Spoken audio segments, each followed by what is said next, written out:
बिस्मिल्लाहिर्रहमानिर्रहीम। अस्सलाम वालेकुम जी, क्या हाल है आप सबके। उम्मीद है कि आप सब खैरियत से होंगे। आज मैं बनाने लगी हूँ टिक्का बोटी। बहुत टेस्टी बनेगा। आपको इसमें ना तो अंगीठी की ज़रूरत पड़ेगी, ना कोयलों की और ना तो सीखों की। झटपट से बन जाएगा। इसके अलावा ये कि बच्चों बड़ों को सबको बहुत ज़्यादा ये रेसिपी पसंद आएगी। बिस्मिल्लाह करते हैं, रेसिपी की तरफ आते हैं। 1 कप मैंने ले लिया है दही। दही को हम ब्लेंडर जार में ऐड कर देंगे और जनाब इसमें मैं डाल दूँगी 5 से 6 सब्ज़ मिर्च और जनाब थोड़ी सी इसमें जायफल और जवत्री भी हम ऐड करेंगे क्योंकि इससे खुशबू बहुत अच्छी आएगी। इन सारी चीज़ों को हम अच्छे से ब्लेंड कर लेंगे और एक पेस्ट रेडी कर लेंगे। ये देखिए पेस्ट मैंने रेडी कर लिया है। अब जनाब मैंने ले लिया है तकरीबन 1 किलो बीफ को मैंने बोनलेस लिया है और छोटे छोटे पीसेस कर लिए हैं। छोटी छोटी बोटियां बना ली हैं। इन्हें जनाब एक मैं बाउल में ऐड कर रही हूँ और इसमें सबसे पहले तो मैंने जो अभी दही का पेस्ट रेडी किया था वो इसमें ऐड कर देंगे।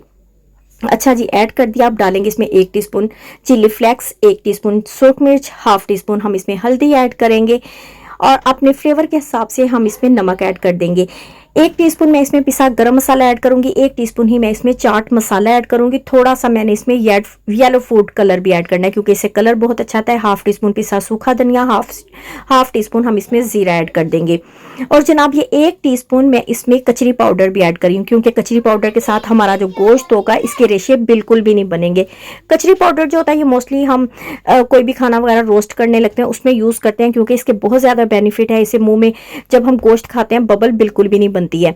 अच्छा जी, सारी चीज़ों को हमने मिक्स कर लिया और 1 टेबलस्पून में इसमें अदरक लहसुन का पेस्ट भी ऐड कर दूंगी।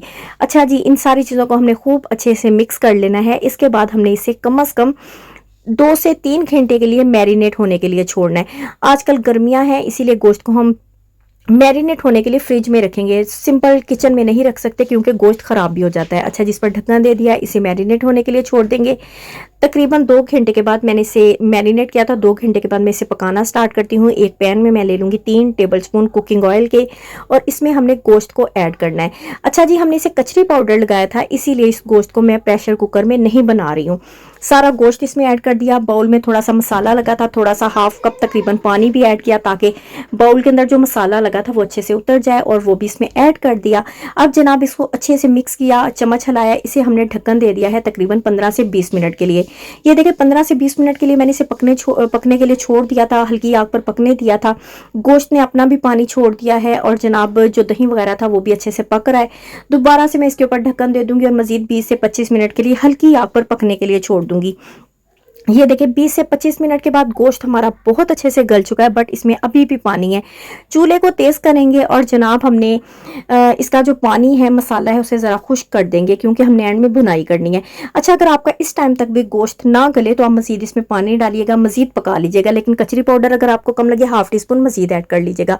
गोश्त का पानी खुश्क हो गया। अब जनाब मैंने एक ले लिया ये चावल जिसे हम पकाते हैं या चीज़ें फ्राई करने के लिए जो एक छलनी सी हम यूज़ करते हैं, इसके ऊपर मैंने ऑयल लगा दिया और ये गोश्त इसके ऊपर डाला।